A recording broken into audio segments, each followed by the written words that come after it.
Navsanket news, अचूक आणि निर्भीड बातमीचा नवसंकेत। घरफोडी करणारा चोरटे LCBच्या जाळ्यात 5,52,200 रुपये किमतीचे दागिने पोलिसांनी केले हस्तगत। गांधीनगर परिसरात चोरी करणाऱ्या चोराला स्थानिक गुन्हे अन्वेषण शाखेच्या पोलिसांनी बेड्या ठोकल्यात।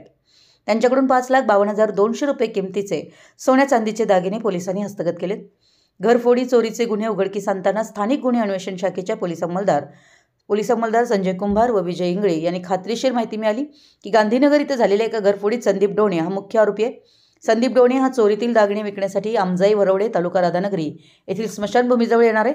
मिळालेल्या माहितीनुसार पोलिसांच्या पथकानं सदर ठिकाणी सापळा रचून संदीप डोणे राहणार डोणेवाडी तर्फ तळगाव तालुका राधानगरी जिल्हा कोल्हापूर याला अटक केली। संदीप डोणे यांना दागिने व रोख रक्कम चोरी केल्याचं कबूल केलं। त्याच्या ताब्यातून 23.6 ग्रॅम सोन्याचे तर 275 ग्रॅम चांदीचे व रोख रक्कम असा एकूण 5,52,200 रुपये किमतीचा मुद्देमाल पोलिसांनी हस्तगत केला आहे। ही कारवाई पोलीस निरीक्षक रवींद्र कळमकर, स्थानिक गुन्हे अन्वेषण शाखेचे उपनिरीक्षक जालिंदर जाधव, अंमलदार संजय कुंभार, विजय इंगळे, महेश पाटील, सागर माने, लखन पाटील, शुभम सकपाळ, संजय पडवळ, कृष्णात पिंगळे, अमित मर्दाने, अमित सरजे व सुशील पाटील यांनी केली।